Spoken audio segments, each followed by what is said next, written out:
गुजरात के मुख्यमंत्री नरेंद्र मोदी आज पुणे में हैं। मोदी ने पुणे के प्रतिष्ठित फर्ग्यूसन कॉलेज में छात्रों को संबोधित किया। मोदी ने छात्रों को बेहतर भविष्य का सपना दिखाया। मोदी ने तकरीबन सवा घंटे के अपने भाषण में देश की कमियां गिनाई और कहा कि जरूरत है देश को सही दिशा देने की। आज देश में निराशा का माहौल है। कुछ बड़ी बातें जो आज नरेंद्र मोदी ने कही है। देश में ताकत है, सिर्फ दिशा देने की जरूरत है। क्या कुछ कहा नरेंद्र मोदी ने, क्या कुछ महत्वपूर्ण बातें कही, बड़ी बातें सुनिए नरेंद्र मोदी की।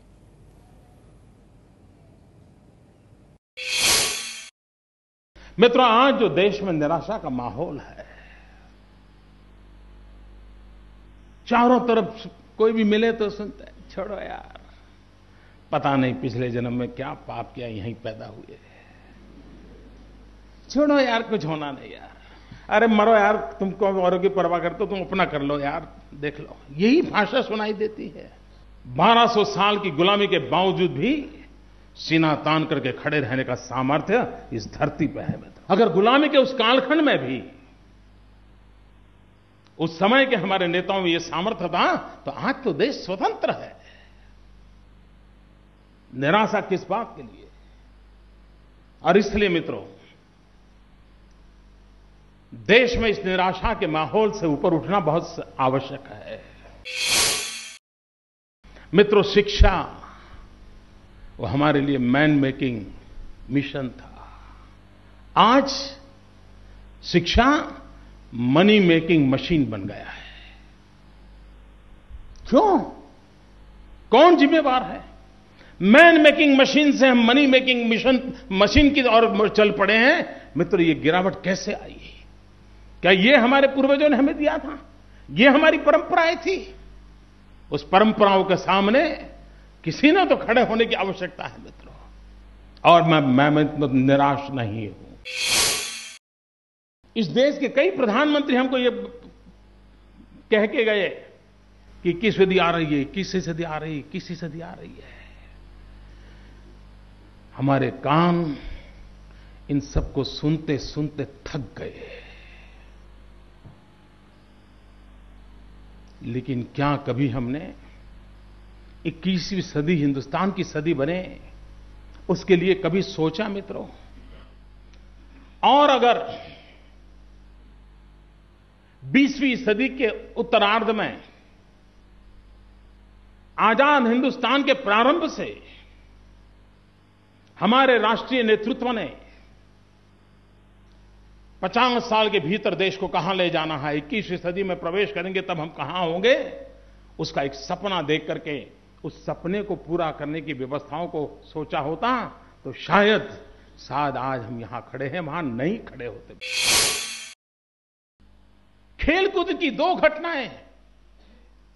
एक घटना साउथ कोरिया को विश्व के मानचित्र पर शक्ति संपन्न राष्ट्र के रूप में उभार करके रख देती हैं, और दूसरे एक छोटी सी कॉमनवेल्थ गेम की घटना हमारे देश की इज्जत की मिट्टी में मिलाने का काम करती है। मित्रों, तब सवाल उठते हैं, इतना बड़ा देश गोल्ड मेडल नहीं मिला, इतना बड़ा देश मेडल नहीं मिला, फलाना देश ये कर गया, ढिकना देश ये कहेगा।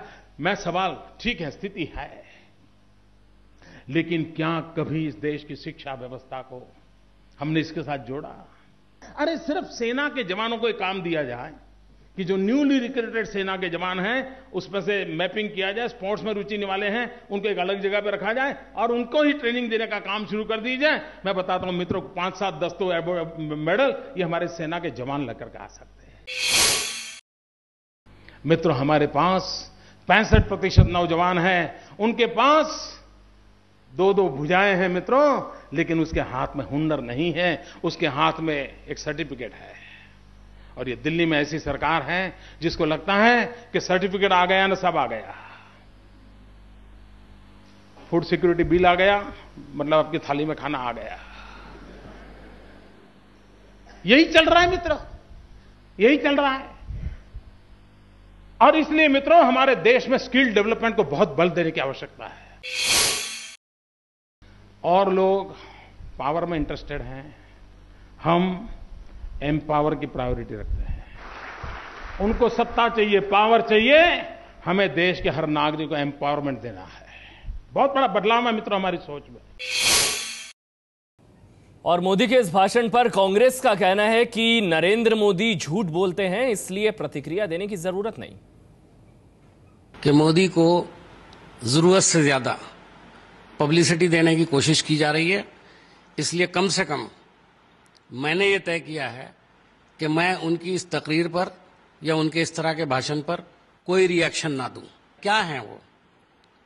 एक पार्टी के प्रचारक ही तो हैं, इससे ज्यादा तो उनकी कोई हैसियत नहीं है। चीफ मिनिस्टर तो देश में बहुत सारे हैं, कभी उनकी तकरीरों को तो 2 घंटे 3 घंटे दिखाया नहीं जाता टेलीविजन पर। तो ये एक पूरी प्रक्रिया चल रही है जिसका हम हिस्सा बनना नहीं चाहते हैं। और हम रिएक्शन वाली पार्टी नहीं है, हम एक्शन वाली पार्टी हैं। हम रोजाना जो झूठ वो बोलते हैं उसका जवाब देना मुनासिब नहीं समझते। लेकिन सर एजुकेशन केंद्र सरकार के उन्होंने इसके अंदर भी बहुत झूठ बोला है, इसका तफसीली जवाब दिया जा सकता है, लेकिन मैंने कहा कि मैं इस पर कोई रिएक्शन नहीं दूंगा। नरेंद्र मोदी जी को एहसास नहीं है सन 47 में देश कहां था और आज देश कहां खड़ा है। हमारे एजुकेटेड बच्चे पूरी दुनिया को मुतासिर कर रहे हैं, पूरी दुनिया के अंदर जा रहे हैं। वो इन तमाम चीजों पर राजनीति कर रहे हैं और आज चुनाव अगर नजदीक है तो उन्हें सारी ये बातें याद आ रही हैं। हर बात पे उनकी टिप्पणी करना उचित नहीं है, लेकिन देश के अंदर निराशा का कोई माहौल नहीं है। तो देश में निराशा का माहौल नहीं है, ये कांग्रेस का मानना है, लेकिन नरेंद्र मोदी ने कहा कि देश में निराशा का माहौल है। इसके अलावा नरेंद्र मोदी ने अपने भाषण में यूपीए सरकार की विदेश नीति पर भी सवाल उठाए। मोदी ने यह भी दावा किया कि तस्वीर बदल सकती है, बस जरूरत है तो सही फैसले लेने की। हमारे देश में अड़ोस पड़ोस में कैसे लोगों से हम गिरे हैं उसका वर्णन करने की जरूरत नहीं मित्रों। क्या देश का हालत क्या, कोई पड़ोस में दोस्त नहीं हमारा। कि हमारे यहां आज डिफेंस फोर्सेस में टॉप ऑफिसर्स में बहुत बड़ा वैकेंसी है, बहुत बड़ा वैक्यूम है। हमारे देश के नौजवान आर्मी में, एयरफोर्स में, नेवी में टॉप रैंक की पोजीशन पे नहीं जा रहे। क्या मित्रों ये देश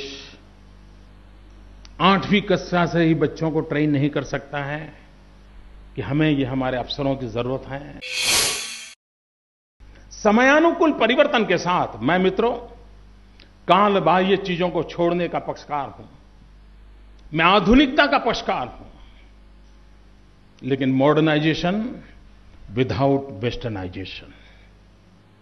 आधुनिकता चाहिए, पश्चिमीकरण नहीं। मित्रों हिंदुस्तान